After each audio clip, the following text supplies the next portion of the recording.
Hey guys, this is the Minato Cap and welcome to my channel. आज हम बहुत ही प्यारे टॉपिक में बात करने वाले हैं। एक ऐसा टॉपिक जो क्लासिकल मैकेनिक्स या यूँ कहें कि न्यूटोनियन मैकेनिक्स की रीढ़ की हड्डी है। बिकॉज यहाँ हम बात करने वाले हैं रोटेशनल मोशन की, कि जब जो कोई बॉडी है वो आपकी क्या है, रोटेशन में है, यानी कि वो रोटेट करती है। लेकिन उसे समझने से पहले हमें ये समझना होगा कि हमने पढ़ा कि कोई बॉडी सर्कुलर मोशन में भी मूव करती है। तो फिर जब हमने पढ़ा है सब कुछ सर्कुलर मोशन के बारे में, तो फिर यहाँ रोटेशन मोशन और सर्कुलर मोशन दोनों को हम सेम क्यों नहीं कह सकते? क्या दोनों सेम है या क्या दोनों डिफरेंट है? अगर वो दोनों डिफरेंट है तो किन परिस्थितियों में वो डिफरेंट है? किन परिस्थितियों में हम ये कह सकते हैं कि हाँ भाई, रोटेशन एक सर्कुलर मोशन नहीं है या सर्कुलर मोशन रोटेशन मोशन नहीं है? तो आज के इस वीडियो में हम जानेंगे कि रोटेशन मोशन और सर्कुलर मोशन में क्या अंतर है, और हम बात करेंगे रोटेशन मोशन में कि किस तरह से हम किसी बॉडी को देख सकते हैं कि अगर वो रोटेट कर रही है तो उसके पीछे की जो फॉर्मूलेस हैं या कहें कि डायनेमिक्स हैं, उसे हम किस तरह से एनालाइज करेंगे। तो अगर आप मेरे चैनल पर नए हैं तो प्लीज़ मेरे चैनल को सब्सक्राइब करें, और अगर आप मेरे चैनल पर पुराने सब्सक्राइबर हैं तो आप इस वीडियो को ज़रूर शेयर करें। चलिए आइए शुरू करते हैं हम रोटेशनल मोशन और सर्कुलर मोशन से। तो जैसे कि हमने पहले देखा था, है ना, कोई एक बॉडी है और वो कोई सर्कुलर ट्रैक पे मूव कर रही है। और फिर हमने पाया था कि अगर कोई बॉडी सर्कुलर ट्रैक पे मूव कर रही है, या फिर हमने एक रस्सी ले लिया और उससे धागा बांध लिया और एक फिक्स्ड पॉइंट से वो क्या कर रही है, घूम रही है किस पे, एक सर्कल पे। तो इस पे हमने कहा था कि इस पे एक रेडियल एक्सीलरेशन होगा, जिसका हमने कहा था v²/r। तो जो भी बातें सर्कुलर मोशन के चारों तरफ होती है, सर्कुलर मोशंस के रिगार्डिंग जो भी बातें हैं वो हमने इससे पहले वीडियो में कवर कर रखा है। अगर आपको उसके बारे में डिटेल में जानना है तो आई बटन पर क्लिक करके आप उसके बारे में जान सकते हैं। तो आज मैं बात करूंगा सर्कुलर मोशन में जब बॉडी मूव करती है तो उस पर क्या होती है, एक एक्सेलरेशन लगती है जिसको हम कहते हैं v²/r। सर्कुलर मोशन में जब बॉडी मूव करती है तो उस पर क्या होती है, जो रेडियस होती है वो बिल्कुल ही फिक्स होती है, रेडियस में कोई चेंजेस नहीं होता। और प्लस वो जो बॉडी है वो किसी एक सेंटर पे के अबाउट क्या करके रिवॉल्व करती है। इसका एग्जांपल आप जानते ही हो, जैसे कि अर्थ सूरज के चारों ओर मूव करती है, अर्थ के चारों ओर मून मूव करता है। तो इस तरह के चीज़ों को, ऑब्जेक्ट को हम क्या कहते हैं, सर्कुलर मोशन। Very good. और सर्कुलर मोशन में जो बॉडी की एक्सीलरेशन होती है वो क्या होती है, v²/r।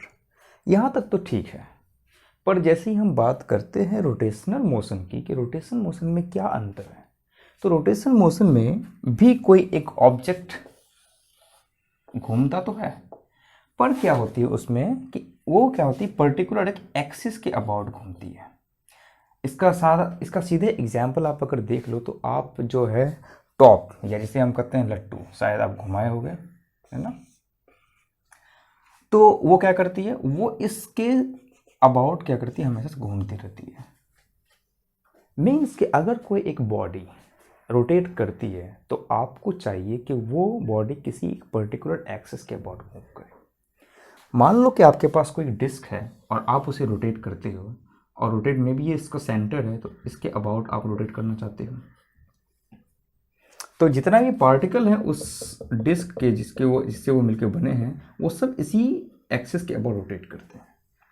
पर मैं सोचता हूँ कि नहीं भाई, मैं क्या करूँगा, इस एक्सिस को हटा के मैं इस एक्सिस के ऊपर मूव करूँगा। तो अब बॉडी रोटेट तो करती है, लेकिन इस पार्टिकल की जो रोटेशन होगी और इस पार्टिकल की जो रोटेशन होगी वो कैसा होगा, अब ये जो घूमेगा वो इस तरह से घूमेगा, है ना। ये आएगा और ऐसे ऐसे घूमना शुरू करेगा। तो अब ये पर्टिकुलरली एक सर्कुलर मोशन नहीं होगा। तो सर्कुलर मोशन में हम क्या कहते थे कि एक जो आपकी सेंटर होती है वो बिल्कुल फिक्स्ड होती है ना, और बॉडी उसके अबाउट घूमता है, और हम कभी भी उस सेंटर की चर्चा नहीं करते, हाँ ठीक है भाई सर्कुलर मोशन में मूव कर रहा है। लेकिन जो ही हम बात करते हैं रोटेशन मोशन की, तो उसमें दोनों में एक खास डिफरेंस है कि इसकी जो पार्टिकल्स हैं या जो बॉडी है वो किसी एक पर्टिकुलर एक्सिस के अबाउट मूव करती है। मान लिया कि मेरे पास एक ऐसा ऑब्जेक्ट है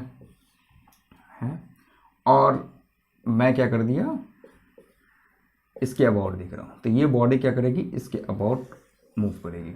जैसे कि आप शटल कॉक देख लो, शटल कॉक को आप क्या करते हो, इस तरह से ज़मीन पे रख दो, तो क्या करते हो, वो घूमती हुई इस एक एक्सिस के अबाउट वो तो घूमती है। फर्स्ट ऑफ ऑल वो जब वो घूमेगी,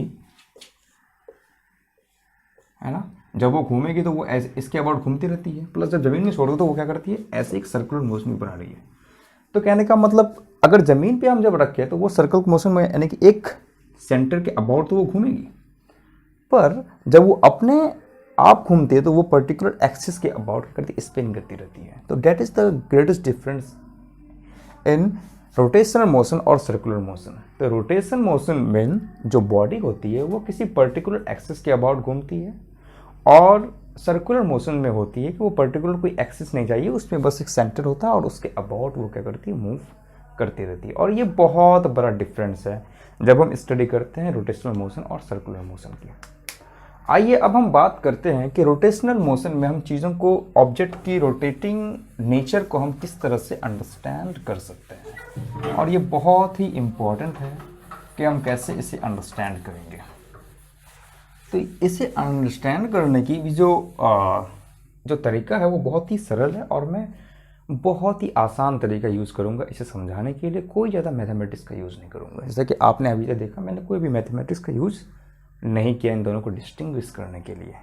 तो कंसेप्चुअली हम कैसे अंडरस्टैंड करेंगे कि बॉडी की डायनेमिक्स हम किस तरह से फिगर आउट करेंगे, क्या वो तरीका है फिगर आउट करने का। न्यूटन ने हमें 3 नियम दिए। कितने सारे नियम दिए हैं? 3 नियम, न्यूटन्स 3 लॉज, जिससे हम ये बता सके कि अगर कोई बॉडी मूव कर रही है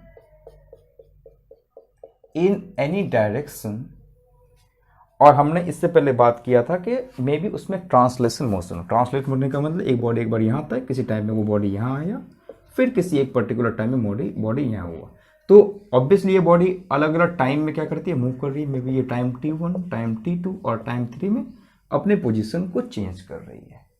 तो जब हमने इस पोजीशन को चेंज किया तो इसमें वेलोसिटी पैदा हुआ, और अगर इसकी वेलोसिटी निरंतर चेंज होती रही, मे बी यहाँ 1 मीटर पर सेकेंड था, यहाँ आके 3 मीटर्स पर सेकेंड हुआ, यहाँ आके 5 मीटर्स पर सेकेंड हुआ, वो टाइम के साथ स्टिल अगर चेंज हुई तो हम यहाँ ये कहेंगे कि इसमें क्या होगी, एक्सेलरेशन पैदा होगी। और हमने ये भी देखा था कि अगर हम किसी बॉडी पे फोर्स लगाएंगे तो उसमें क्या होगी, वो त्वरित हो जाएगी, कहने का मतलब उसमें एक्सेलरेशन पैदा होगा। और यहाँ जो मास काम करेगा वो क्या होगा, वो रेजिस्टेंस की तरह काम करता है, मीन्स ये अपोज करता है कि जितना ज़्यादा मास होगा उतनी ज़्यादा आपको फोर्स देनी पड़ेगी उसे एक्सेलरेट करने के लिए, कहने का मतलब it's acting kind of resistance. और हम इसे कहते हैं इनर्शियल मास।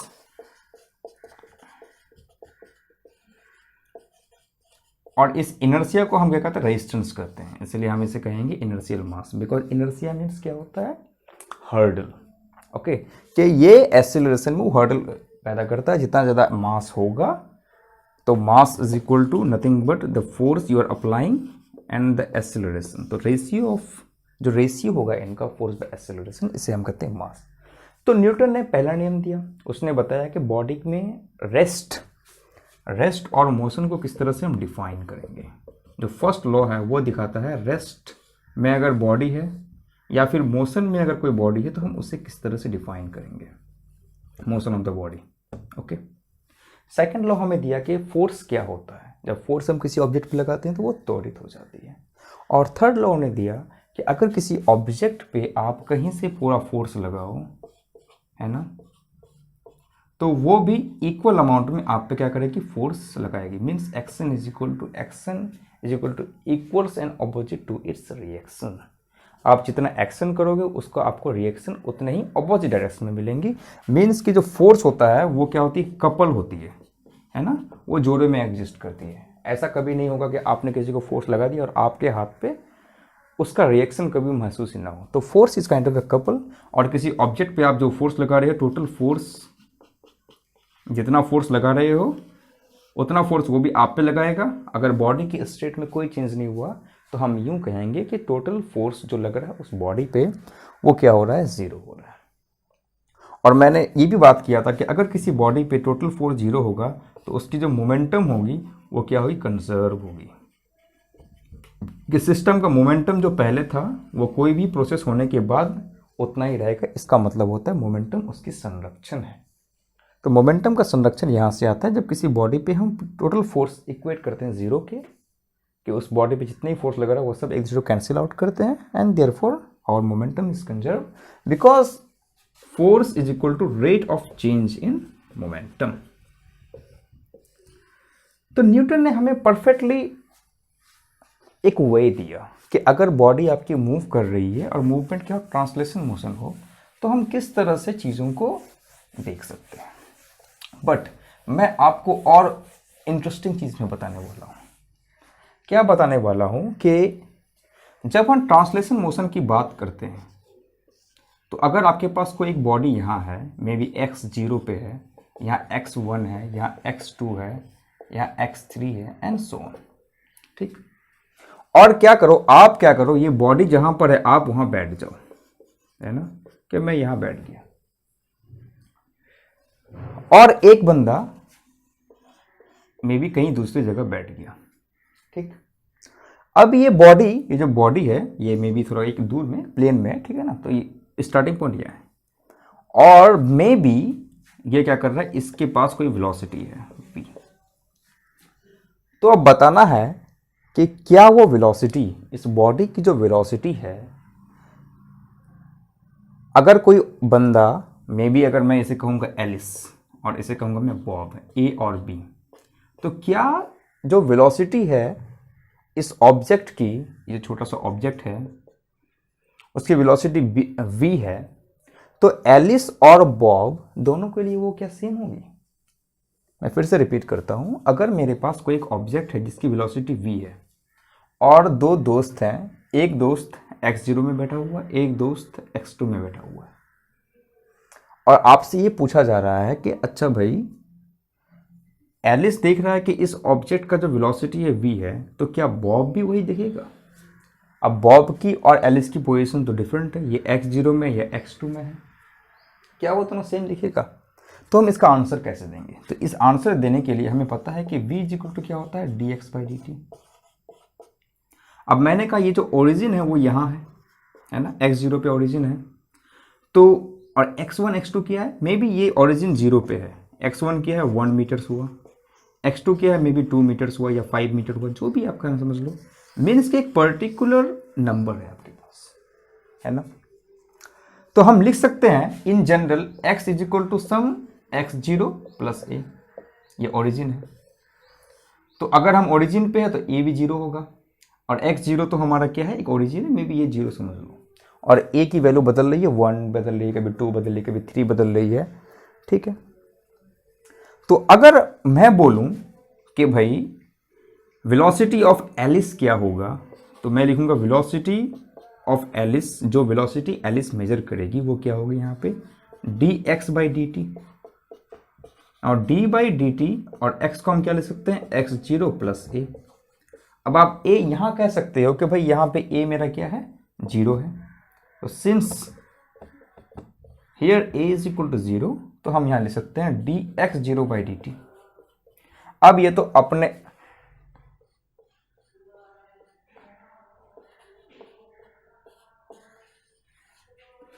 तो आप ये बताएं कि यहाँ पे a तो 0 हो गया, तो va इज इक्वल टू क्या हुआ, dx0/dt। तो यहाँ तक हम समझ ली कि पोजीशन में जो चेंज आएगी वो वेलोसिटी क्या होगी, इस ऑब्जेक्ट की है।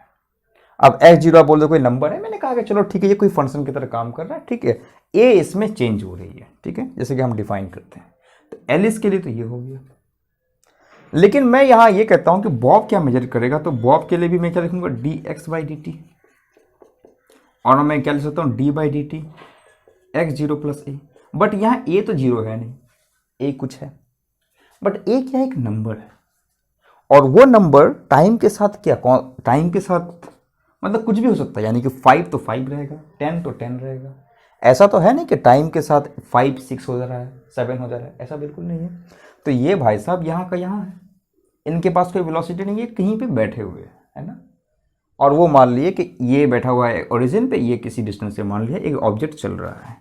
तो हम यहाँ ले सकते हैं dx0/dt plus da/dt, and now since ये da/dt क्या हो रही, चेंज नहीं होती है क्योंकि एक नंबर है, तो ये जो बॉब मेजर करेंगे हमारे, वो भी उतनी ही वेलोसिटी मेजर करेंगे जितनी एलिस मेजर कर रही है। मीन्स कि एलिस के रेस्पेक्ट में और बॉब के रेस्पेक्ट में इस ऑब्जेक्ट की जो वेलोसिटी है वो क्या है, वो भी है। तो कहने का मतलब होता है कि न्यूटन का जो इक्वेशन है F is equal to M into A, वो हमें बताता है कि हम कैसे फोर्स या हम कैसे मोशन को डिस्क्राइब करेंगे। प्लस वो ये भी बताता है कि आपने ओरिजिन कहीं भी चूज़ किया या कोई भी कहीं मेजर कर रहा है, उसका इफेक्ट वेलोसिटी पे बिल्कुल नहीं पड़ेगा। तो अगर एलिस यहाँ है, बॉब यहाँ है और चार्ल्स मे भी किसी एक n डिस्टेंस पे है, may be a into n में कर दिया, तो इन सब के लिए वेलोसिटी जो ऑब्जेक्ट की वो उतनी रहेगी। अब आप बोलेंगे फोर्स क्या लगेगा, तो फोर्स इज इक्वल टू क्या हो सकता है, m इंटू ए, और a को हमने क्या लिखा है, dv ओवर dt। और आपको पता है कि वेलोसिटी चाहे a के लिए चेंज नहीं हो रही है, b के लिए नहीं हो रही है, c के लिए नहीं हो रही है, चाहे आप कहीं भी बैठ जाएं। तो इसका मतलब जो फोर्स है इस ऑब्जेक्ट पे, एलिस भी वही उतना ही मेजर करेगी, बॉब भी उतना मेजर करेगा और चार्ल्स भी उतना ही मेजर करेगा।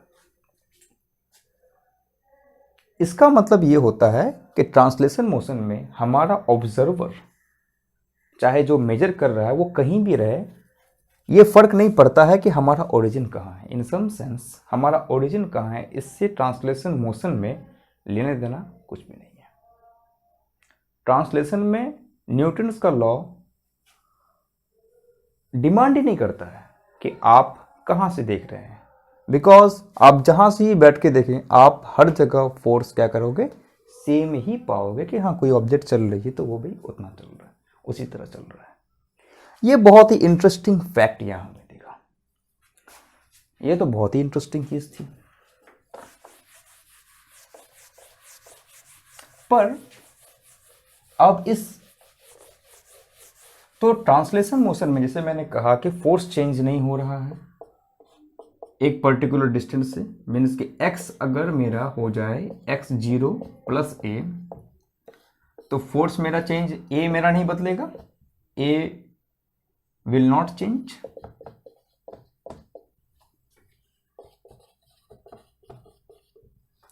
और v will also not change. Therefore momentum जो होगा वो भी हमारा चेंज नहीं होगा बिकॉज m भी है, और सिमिलरली फोर्स वो भी हमारा चेंज नहीं होगा किसी भी ऑब्जर्वर के लिए। तो ट्रांसलेशन मोशन में ये बातें तो बहुत ही अच्छी थी, ना मेरा फोर्स चेंज हो रहा है ना मेरा मोमेंटम चेंज हो रहा है। चलो ये तो अच्छी बात है, नहीं चेंज हो रहा है तो, पर इसमें प्रॉब्लम कहाँ है, यहाँ कोई प्रॉब्लम नहीं है।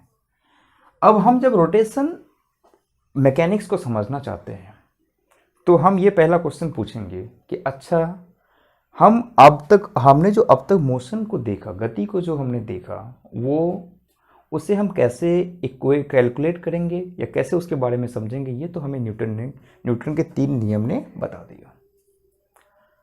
सर्कुलर मोशन को भी हमने इसी हिसाब से ही समझा था, बट जब हम रोटेशन मोशन में आते हैं तो क्या न्यूटन हमें हेल्प करेगा उसके चीज़ों को अंडरस्टैंड करने के लिए? तो आप ये बोलोगे हाँ भाई हेल्प क्यों नहीं करेगा, बिल्कुल करेगा। तो मैं बोलूँगा कि इट मीन्स कि एफ और मोमेंटम वहाँ भी सेम हो जाएगा। तो आप कह सकते हो हाँ सेम होना ही चाहिए। सर्कुलर मोशन में तो हमने ऐसे ही यूज़ किया था, वहाँ भी फोर्स हमने डिफाइन किया था, वहाँ भी मोमेंटम हमने डिफाइन किया था, ऑब्वियसली करेंगे। पर आपको मैं बात याद दिला दूँ, मैंने अभी कहा था सर्कुलर मोशन में हम कभी भी एक्सेस की बात नहीं करते हैं, वहाँ एक सेंटर के अबाउट मूव करता है, डेट्स ऑल।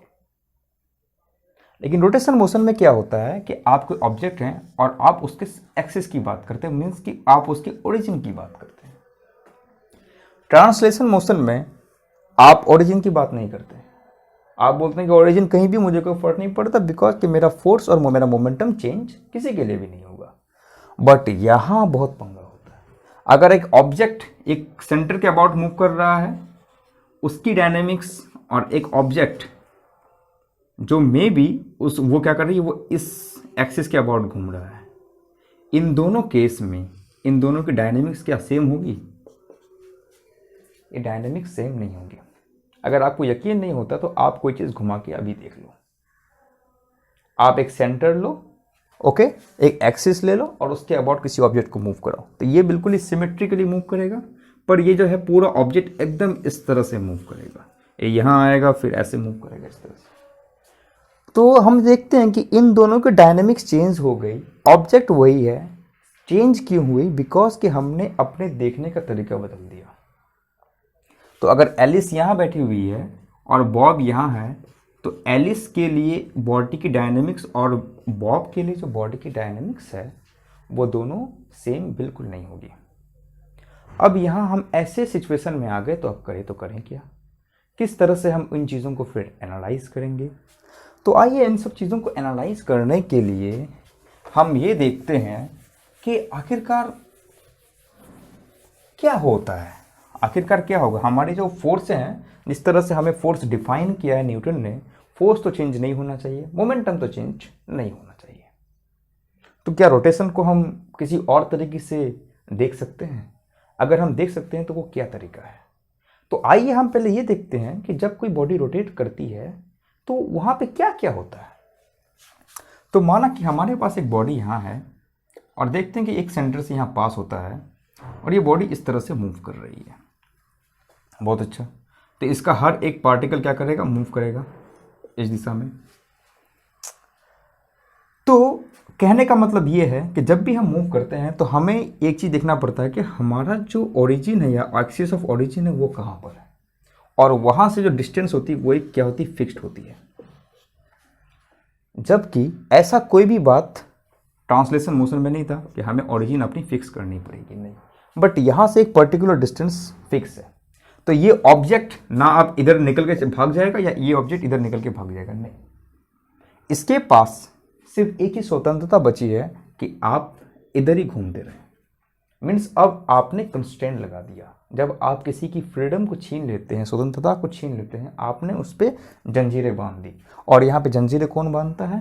जंजीरें वो यहाँ बांधता है कि इसकी जो रेडियस है वो एक्सिस से क्या हो गई? आपने फिक्स कर दी। जब हम देखते हैं कोई चीज़ जैसे मूव करती है, सपोज कि आप शटल कॉक को ही देख लो, है ना, इस तरह शटल कॉक होती है। तो जब ये ऐसे मूव करेगा, है ना, मान लो कि ये इस तरह से मूव कर रहा है, तो अगर ये घूमेगा, अगर ये अपने आप में ऐसे घूमेगा, यूं घूम रहा है, तभी वो क्या करेगा? इसके around may be clockwise move करेगा। तो अगर ये इसकी स्पिनिंग इस तरह से होगी, मतलब कि ये स्पिन ऐसे ऐसे मूव करेगा, तो क्या होगा? ये घूम के मे बी आई थिंक ये ऐसे मूव करना चाहिए, है ना, ये इस तरह से मूव करेगा। तो जब इस तरह से मूव करे कोई चीज़ तो हम उसे कहते हैं एंटी क्लॉकवाइज, है ना, और इस तरह से मूव करती है तो हम कहेंगे क्लॉकवाइज। तो ये होगी एंटी क्लॉकवाइज और ये होगी क्लॉकवाइज। तो अगर इसकी स्पिन कहने का मतलब ये अपने एक्सिस पे अगर क्लॉकवाइज घूमता है, शटल कॉक ले लेना, उसको घुमाओ और फिर आप इसे ज़मीन में छोड़ दो, तो क्या होगा कि वो ऐसे ऐसे घूम जाएगा, है ना। लेकिन जब आप इसकी स्पिन को चेंज कर दो, इसके घूमने के तरीके को, ओरिएंटेशन को, इसकी स्पिन को चेंज कर दो, तो अगेन वो फिर इस तरह से घूम जाएगा। तो कहने का मतलब ये है कि अगर ये घूम रहा है इस डायरेक्शन में,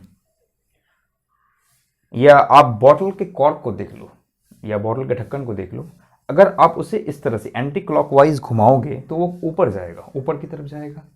लेकिन जैसे आप क्लोज करना चाहते हैं तो क्या करते हैं? क्लॉकवाइज घुमाते हो। जब वो क्लॉकवाइज घुमाते हो तो क्या करती है? अंदर की तरफ आती है। तो ये जो बॉटल का जो कॉर्क है ना, अगर मैं ऐसे घुमाऊं तो वो नीचे की तरफ जाता है, ऐसे घुमाऊं तो ये क्या, ऊपर की तरफ आ रहा है।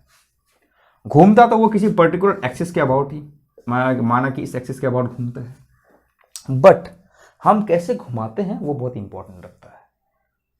तो इस एक्सिस के अबाउट इसकी जो डिस्टेंस होती है वो तो फिक्स होती है, बट आप किस नज़रिए से इसे आप घुमाना चाहते हो वो बहुत ही ज़्यादा इंपॉर्टेंट रखता है। तो यहाँ पे बहुत सारी सिंपल चीज़ है कि एक आपने कंस्ट्रेंट कर दिया आर को, मीन्स ओरिजिन को कंस्ट्रेंट कर दिया, और उसके बाद आपने इसकी जो घुमाने की जो डायरेक्शन है वो किस तरफ रखा है। मीन्स कि आप घुमाते कैसे हो, आपने ऑब्जेक्ट को इधर से घुमाया या फिर आपने ऑब्जेक्ट को इधर से घुमाया।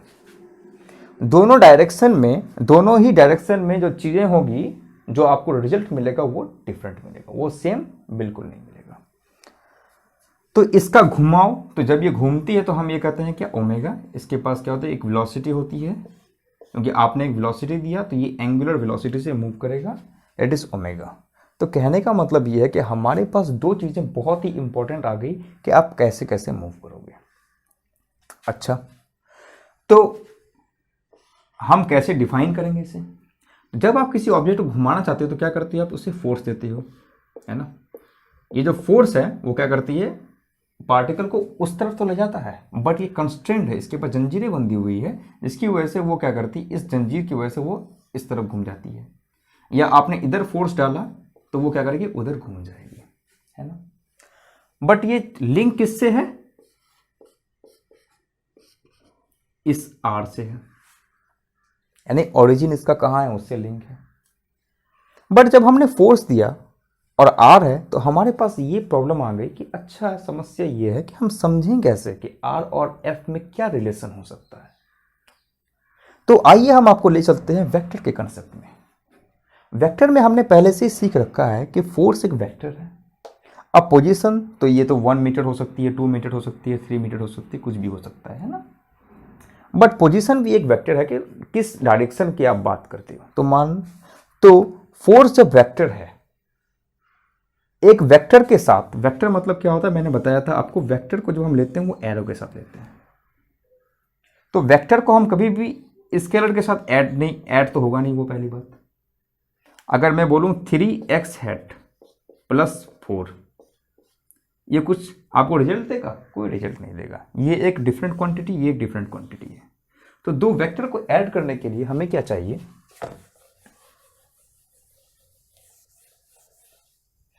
अगर मुझे दो वेक्टर को ऐड करना है तो वेक्टर को हम दिखाते हैं एरो से।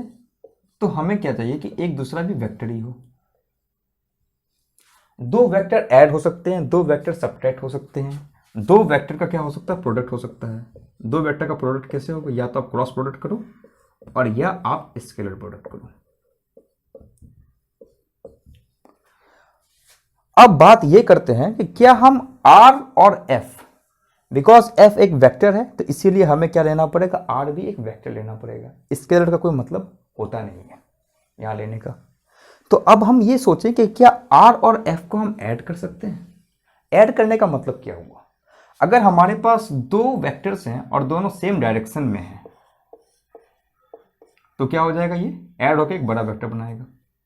अगर एक वेक्टर यहां है, दूसरा वेक्टर यहां है, तो ऐड होने का मतलब क्या है कि 3x hat plus 4y hat. तो ये डिफरेंट प्लेन में है, ये x डायरेक्शन में, ये y डायरेक्शन में, क्या कोई रिजल्ट मिलेगा मुझे? कोई रिजल्ट नहीं मिलेगा। ये वेक्टर यहाँ, ये वेक्टर यहाँ है। तो जब हम इस रोटेटिंग बॉडी को देखते हैं तो ये r तो मे बी इस डायरेक्शन में है, बट फोर्स हमने एक परपेंडिकुलर लगाया। तो जब हम इसे ऐड करेंगे तो मुझे कुछ मिलेगा क्या? मुझे कुछ नहीं मिलेगा। तो प्लस यहाँ पे काम नहीं करेगा। अच्छा, जब मेरा पे प्लस है वो काम नहीं करेगा, तो अब मेरा क्या काम हो सकता है? चलिए मान ले हमारे पास ये डॉट प्रोडक्ट है, तो अगर ये इस तरफ लगा और एक वेक्टर इस तरफ लगा और हम जब डॉट करेंगे तो आपको पता है कि 3x इंटू डॉट 4y हमें क्या देगा, 0 देगा। मतलब इसका रिजल्टेंट हमें क्या मिला, 0 देगा।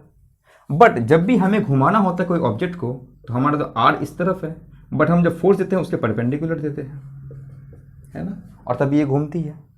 बट अगर हम डॉट प्रोडक्ट करें तो उसका रिजल्ट मुझे क्या मिला, 0 मिला। 0 कहने का मतलब कि आप इस बॉडी को कभी घुमा ही नहीं सकते। लेकिन हम जब देखते हैं कि हाँ भाई ये बॉडी तो घूम रही है, इट मीन्स कि हमारा जो डॉट प्रोडक्ट है वो भी काम का नहीं आएगा। इसका दूसरा आर्ग्यूमेंट ये है कि अगर आप दो वेक्टर को, आपके पास दो वेक्टर हैं और उन दोनों वेक्टर को आप डॉट कर दें, यानी स्केलर प्रोडक्ट कर दें, तो आपको रिजल्ट क्या मिलेगी, हमेशा एक नंबर मिलेगा।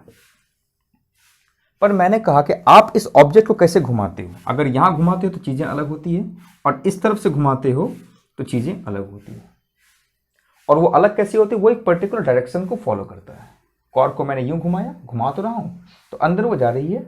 अगर मैं उसे एंटी क्लॉकवाइज घुमा रहा हूं तो वो बाहर जा रही है। बट डॉट में क्या होता है, आपको वो कोई वैल्यू देगा, कोई डायरेक्शन तो देगा नहीं। जब वो कोई पर्टिकुलर डायरेक्शन नहीं देगा तो इट मीन्स कि हम डॉट प्रोडक्ट का यूज नहीं कर सकते। वो प्रोडक्ट तो है, उसका यूज बस नहीं कर सकते। तो वेक्टर के कॉन्सेप्ट से हमें ये देखने को मिला कि हमारा डॉट प्रोडक्ट भी फेल रहा, प्लस भी फेल रहा। तो अब हमारे पास क्या है, क्रॉस प्रोडक्ट रहा। मीन्स कि हम आर को क्रॉस कर दें एफ से। तो अगर हम आर को क्रॉस करें एफ से, तो आपको पता ही होगा कि ये जब ए क्रॉस बी होता है वो क्या होता है। जब हम वेक्टर में पढ़े थे, मे बी आप ए यहाँ है, आपने बी यहाँ के, अगर हम दो वेक्टर को क्रॉस करते हैं उसका मतलब क्या होता है, जिसे हमने डिटेल में समझाया था वेक्टर के लेक्चर में, कि अगर आपके पास एक वेक्टर एक बी वेक्टर है और वो पर्टिकुलर किसी एंगल में है और आप कर रहे हो ए क्रॉस बी, तो इसका मतलब ये होता है कि आप इस वेक्टर को इस तरफ ले जा रहे हो, एक प्लेन में, may be X Y plane में। तो सपोज ये आपका क्या हो गया, जेड एक्सिस हो गया।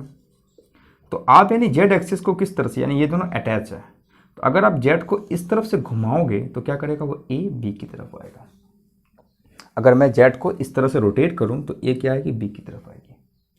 और सिमिलरली अगर मैं बी क्रॉस ए करूं तो मुझे क्या करना पड़ेगा, अगर मैं जेड को इस तरह से घुमाऊं, मीन्स कि मैंने ये पकड़ा और मैं ऐसे घुमा रहा हूं, जैसे आप ट्विस्ट करते हो अपने बॉटल के कॉर्क को, तो बी कहाँ जाएगी, ए की तरफ जाएगी।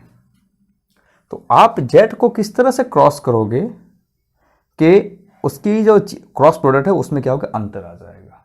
अगर बी ए, अगर आप जेड को क्लॉकवाइज घुमाओगे उसका रिजल्ट डिफरेंट आएगा। अगर आप जेड को एंटी क्लॉकवाइज घुमाएंगे तो उसका रिजल्ट डिफरेंट आएगा, जिसकी वजह से हम ये जानते थे कि ए क्रॉस जो बी होता है वो क्या होती है, बराबर नहीं होती है बी क्रॉस ए की। और ये जेड है वो परपेंडिकुलर क्या होगा, इसके ए और बी के।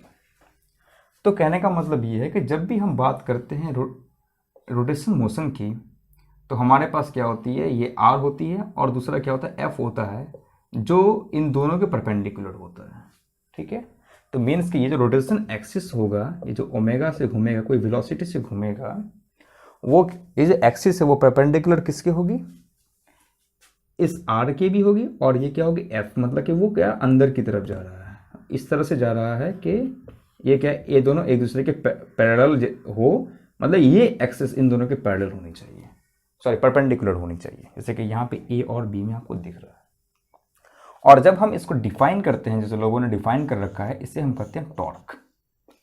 तो जब हम किसी ऑब्जेक्ट जो रोटेशन की स्थिति में है ना, या कोई एक पर्टिकुलर एक्सिस के अबाउट मूव करता है, तो उसमें हम फोर्स को एनालाइज नहीं करते, उसमें हम कोई फोर्स देते हैं, बट वो मूव करता है पर्टिकुलर कंस्ट्रेंट के अबाउट, मीन्स वो एक्सिस उसके डिस्टेंस से जुड़ा हुआ है, उसको ओरिजिन से जुड़ा हुआ है, और वो क्या प्रोड्यूस करता है, टॉर्क।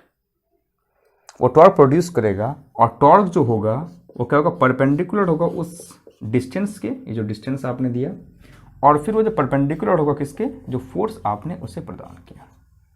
और तब जाके हम डायनेमिक्स समझ पाते हैं कि एक्चुअली में ये डायनेमिक्स है क्या, रोटेशन में डायनेमिक्स किस तरह से डिफरेंट होती है, किस तरह में अंतर आता है वो है।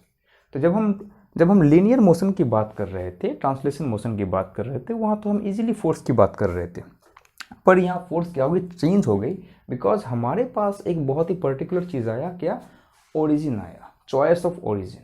हमारी मोशन डिपेंड करेगी चॉइस ऑफ ओरिजिन के, जिसकी वजह से हमें चीज़ें चेंज करनी पड़ी।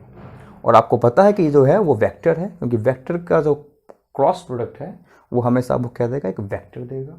और वो वेक्टर इस तरह से है कि परपेंडिकुलर होगा इस रेडियस के और परपेंडिकुलर होगा फोर्स के।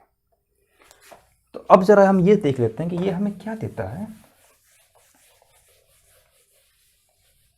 तो आप एक मिनट के लिए मान लो कि जो आर और एफ है वो क्या है, एक दूसरे के पैरेलल है, सॉरी परपेंडिकुलर है ना, आर परपेंडिकुलर टू एफ। तो हम लिख सकते हैं इसका मैग्नीट्यूड को आर एफ साइन थीटा, ये सब मैग्नीट्यूड में लिखी हुई है, और इसके बीच का जो एंगल है बिकॉज ऑफ 90 डिग्री, तो हम लिखेंगे इसको आर एफ। नाउ अगर कोई ऑब्जेक्ट मूव कर रही है रोटेशन एक्सिस में, रोटेटिंग मूव कर रही है ये ऑब्जेक्ट, बिकॉज छोटे छोटे मासेस से बने हुए हैं ये, तो मुझे पता है कि ये मूव कैसे करेगी, mv² से करेगी, है ना। ये सेम r है फ्रॉम हियर टू हियर। और हम यहां देख सकते हैं, सॉरी, ये जो हमने फोर्स दिया, हमने फोर्स किस पे दिया, इस तरफ दिया, और ये जो फोर्स है वो mv² नहीं है जनरली, ये जो फोर्स है वो क्या है, ma है। ये ma जो क्या है वो टेंजेंशियल वेलोसिटी है। कौन सी वेलोसिटी है, टेंजेंशियल वेलोसिटी। क्योंकि आप जब कोई एक ऑब्जेक्ट पे फोर्स डालते हो तो वो क्या कर रहे हैं, वो एक सर्कुलर ट्रैक पे मूव कर रहा है। आपने जो फोर्स दिया वो इस तरह से दिया, मे बी ये यहाँ पे r है और फोर्स यहाँ है, तो इसे हम कहते हैं टेंजेंशियल फोर्स। या जो फोर्स आप दे रहे हो वो क्या होगा, टेंजेंशियल एक्सीलरेशन प्रोड्यूस कर रही है। मीन्स ये जो वेलोसिटी है वो टाइम के साथ चेंज होगा। अब मुझे पता है सर्कुलर मोशन से कि हम इसे लिख सकते हैं m d/dt v equal to क्या होगा, r ओमेगा, क्योंकि आपने जो भी वेलोसिटी यहाँ दिया, एक्सीलरेशन दिया, वो वेलोसिटी प्रोड्यूस होगा। वो वेलोसिटी इस एक्सिस के अबाउट मूव करेगा, और जो मूव करेगा क्यों, r इंटू ओमेगा से मूव करेगा। तो अगर हम यहाँ देखें कि r तो यहाँ मेरी फिक्स है, तो r मैं बाहर निकाल लूंगा, r² m d/dt हो जाएगा आपका क्या। अगर मैं यहाँ लिखूं तो टॉर्क को हम लिख सकते हैं मैग्नीट्यूड ऑफ वेक्टर, से टॉर्क इसे लिख दिया मैंने, mr² d/dt को मैं लिखूंगा अल्फा, और अल्फा को हमने डिफाइन किया d/dt which is nothing but angular acceleration. ये बहुत ही प्यारी चीज आ गई मेरी, एंगुलर एक्सीलरेशन।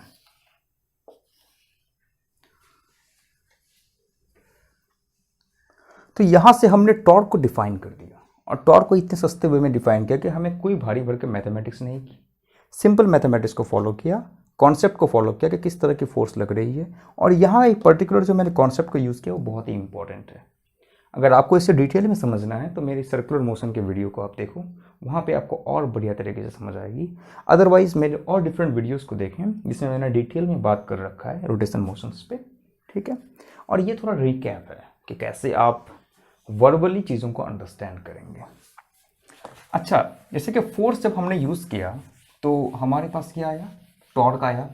कि फोर्स को रिप्लेस किया किसने, टॉर्क ने, जब हम रोटेटिंग बॉडी को यूज़ करते हैं। बट उसी तरह से हम यूज़ करते हैं मोमेंटम लीनियर मोशन में। तो मोमेंटम का यहाँ दूसरा भाई क्या आएगा, है ना। तो हमने देखा था कि फोर्स को हमने क्या किया, dp/dt कर दिया, कि भाई जो भी फोर्स है हम उसको डिफाइन क्या करते हैं, इस तरह से डिफाइन करते हैं। बट ये जो r क्रॉस जब मैंने लगा दिया इस पे, तो मुझे यहां भी लगाना पड़ेगा r क्रॉस dp/dt, और r क्रॉस dp/dt हमें क्या देता है, टॉर्क देता है। r क्रॉस dp/dt सब में वेक्टर लगा दिया हमने, है ना। एनालॉगस स्टडी चल रही है कि f इक्वल टू dp/dt देगा, मैंने r क्रॉस लगा दी, दोनों तरफ मल्टीप्लाई कर दिया, बहुत बढ़िया। तो जब मैं इस तरह का काम करता हूं तो मैं इजीली लिख सकता हूं, बिकॉज r तो मेरी कांस्टेंट है, तो मैं इजीली लिख सकता हूं d/dt को यहां पे r क्रॉस p, है ना, लिख सकता हूं। r मेरी कांस्टेंट हुई, d/dt अगेन क्या होगा, p पे ही अप्लाई होगा, तो मैं d/dt को निकाल दूं बाहर और ये दोनों पे अप्लाई होगा r क्रॉस p।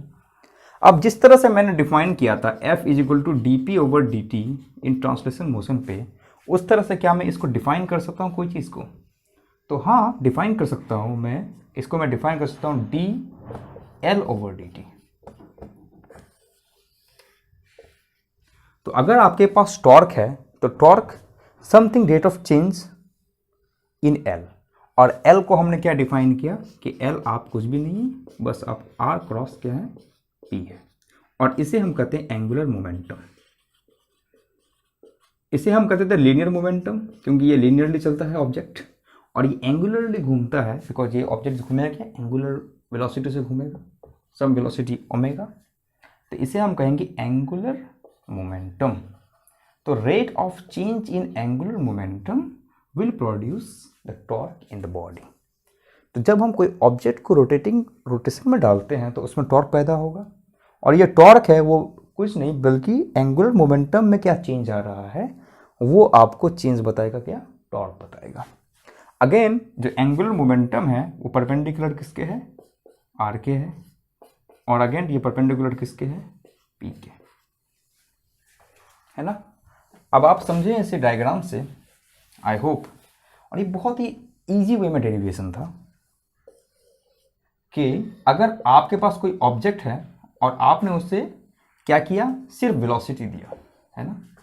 अभी मैं फोर्स की बात ही नहीं करता, मैंने वेलोसिटी दिया, तो वेलोसिटी देने से क्या हुआ, मेरे पास एक एंगुलर मोमेंटम प्रोड्यूस हुआ और उसे हमने कहा आर क्रॉस पी।